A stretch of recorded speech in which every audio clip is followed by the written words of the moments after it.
안녕하세요. 거제레만 부동산 김소장 겁킴TV입니다. 레이카운티에 입주한 지도 1년이 지났고 보존 등기가 3, 4월에 나온다고 하니 비과세 되는 소유주는 매도 계획이 있을 수 있고 또 임대 중이라면 계약갱신이 또 신경 쓰일 수도 있겠습니다. 또 임차인은 갱신 청구권을 어떻게 행사해야 할지 궁금하시죠?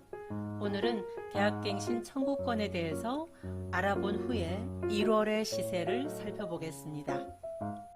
2020년 7월에 시행된 임대차 3법은 2년을 더 살겠다고 요구할 수 있는 계약갱신 청구권, 이때 증액 한도가 5%라는 전월세 상한제, 또 계약일로부터 30일 이내에 시군구청에 신고해야 한다는 전월세 신고제, 이 세 가지를 말합니다.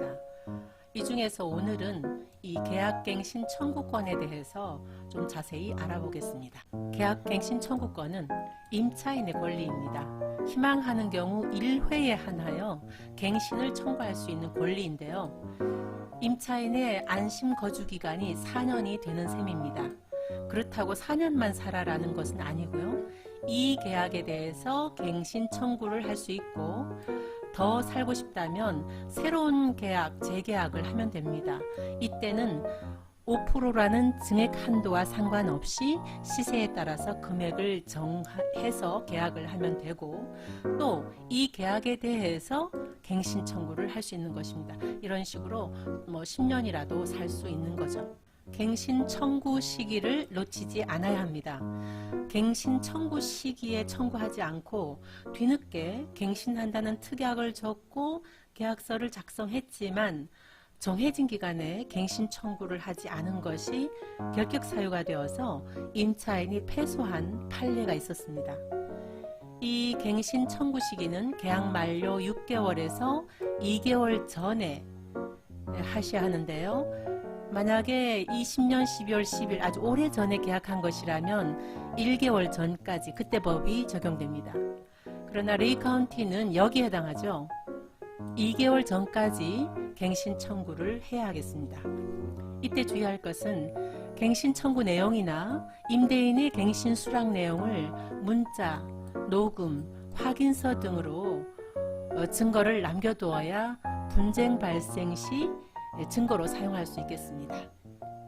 계약 갱신을 하면 2년을 다 채워야 하느냐? 그렇지는 않습니다. 계약 갱신 기간 중에 임차인은 언제든지 계약 해지를 임대인에게 요구할 수 있습니다. 그러나 임대인이 통지받은 날로부터 3개월 후에 효력이 발생하고 임대인은 이 3개월까지 보증금 반환을 준비해야 하겠습니다. 계약갱신 시 증액 상한은 5%인데요. 이 5%를 증액하면 얼마가 될지를 계산해주는 어플이 있습니다. 렌트홈이라는 사이트를 검색해서 들어가면 이 오른쪽에 임대료 인상률 계산이라는 어플이 있습니다. 이런 테이블이 열리는데요. 임대료 인상률 5% 적용했을 때 법정 전환율은 5%입니다. 24년 11월 기준 5%입니다. 예를 들어서 5천에 150만원 하던 겁니다. 150만원 하던 계약을 5% 인상했을 때 보증금은 그대로 두고 월세 얼마를 받으면 될까 계산하기 누르면 158만 5천원을 받으면 됩니다. 보증금을 받고도 계산은 됩니다. 이때 다시 계산을 해보면은 보증금이 올라갔으니까 월세는 137만 7천원을 받으면 됩니다. 이 어플은 5% 인상했을 때 금액을 계산해 주기도 하지만 전세를 월세로, 월세를 전세로 전환했을 때 금액을 산정해 주기도 하는데요. 예를 들어 보겠습니다. 5천에 150만원 받던 거를 올 전세로 받고 싶어요. 그러면은 인상률 적용하지 않고 월세는 0원이 되겠죠. 올 전세로 받으려면 계산을 해보면 4억 1천만 원을 받으면 5천에 150만 원 월세를 받던 것과 같습니다. 이제 반대로 4억을 받던 전세금 4억 받던 거를 월세 보증금 5천원 있어야 되겠죠. 월세 얼마를 받으면 될까? 인상률 적용하지 않아야 되겠죠. 계산을 해보면 5천에 145만 8천원에 해당합니다. 4억이라는 전세금은 5천에 145만 8천원에 해당합니다. 편리하죠.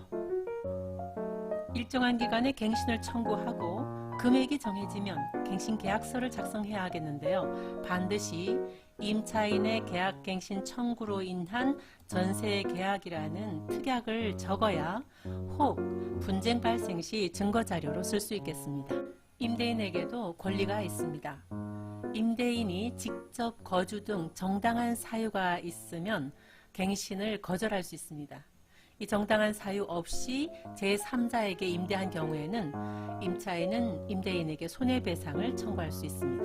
임대인이 갱신 거절할 수 있는 경우는 첫째, 임차인이 이기의 차임을 연체한 사실이 있는 경우. 임차인이 갱신권을 사용하려면 차임 연체하면 안 되겠습니다. 둘째, 임차인에게 상당한 보상을 제공한 경우. 셋째, 임차한 주택을 임차인이 중대한 과실, 고의로 파손한 경우. 넷째, 임대인 및 임대인의 직계 존비속이 실거주하려는 경우. 목적주택을 철거하거나 재건축하기 위하여 점유를 회복할 필요가 있는 경우. 또 임차인으로서 의무를 현저히 위반하거나 임대차를 계속하기 어려운 중대한 사유가 있는 경우, 이런 경우에는 임대인이 갱신을 거절할 수 있겠습니다. 임대인도 갱신 거절 시기를 놓치지 않아야 합니다. 계약 만료 6개월에서 2개월 전까지 임차인에게 갱신 거절을 통지하고 임차인의 동의를 얻어야 하겠습니다. 이때에도 임대인의 갱신 거절, 임차인의 갱신 거절 수락 내용을 문자나 녹음, 확인서 등으로 증거를 남겨둬야 하겠습니다. 정당한 사유 없이 갱신 거절했을 때 손해배상액은 어떻게 산정할까요? 첫째는 임대인과 임차인 간의 합의금입니다.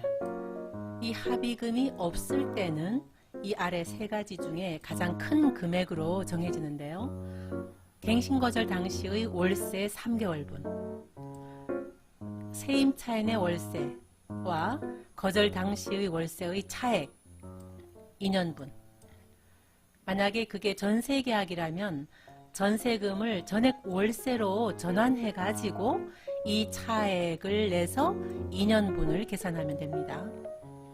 임차인이 입은 손해액, 예를 들면 이사비, 중개수수료 등이 되겠죠.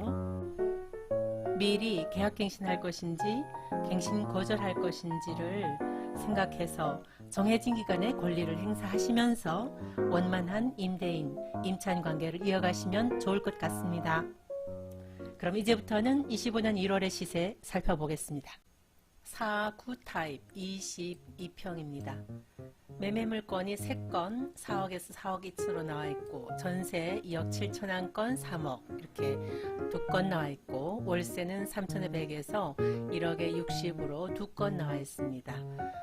1년 전 입주할 때에 비하면 많이 오른 가격이죠. 5구 타입 25평입니다. 1단지에 매매 물건이 2건 7억 5천으로 나와 있고, 전세 4억 1건, 좀 높죠. 월세 5,230으로 1건 나와 있습니다. 3단지에 7억 2천, 7억 5천으로 2건의 매물 나와 있습니다. 전세는 3억 5천으로 1건, 월세 3,230으로 2건 나와 있고, 4단지에는 6억 5천, 7억 5천으로 2건의 매물이 있습니다. 전세 3억 1천, 3억 4천 2건, 월세 3,120으로 2건 나와 있습니다. 다음은 7호 타입 31평입니다. 2단지에만 있죠. 매매 물건이 6건 9억 5천에서 10억 5천으로 나와 있고, 전세, 월세 매물은 없습니다. 84 타입 34평입니다. 1단지에 8개의 매매 물건이 나와 있는데요. 9억 7천에서 12억까지 나와 있습니다. 전세는 4억 3천에서 5억 5천까지 3건, 월세 3천에 200에서 5천에 200으로 4건 나와 있습니다. 2단지에는 11억 2천에서 12억 5천으로 5개의 매매 물건이 나와 있고, 전세 5억 8천으로 1건, 월세 매물은 없습니다. 3단지에 8억에서 10억으로 12건의 매물이 나와 있습니다. 전세는 4억에서 4억 2천으로 3건, 월세 3천에 150에서 5천에 150으로 8건 나와 있습니다. 4단지에 7억 9천에서 10억까지 6건 매물이 나와 있고, 전세는 없고 월세 5천에 150으로 1건 나와 있습니다. 101 타입 41평입니다. 매매 물건이 4건 나와 있는데 15억 7천으로 3건, 16억 1건 이렇게 나와 있고, 전세 월세 매물은 없습니다. 114 타입 46평입니다. 매매, 전세, 월세 매물이 하나도 없습니다. 지금까지 거제레면 부동산 김소장 거북킴TV였습니다. 내일부터 설 연휴네요. 복 많이 받으시고 소망하는 일 모두 성취하는 새해 되시기를 기원합니다. 오늘 영상 도움되셨다면 좋아요와 구독 꼭 눌러주시면 큰 힘이 되겠습니다. 시청해 주셔서 감사합니다.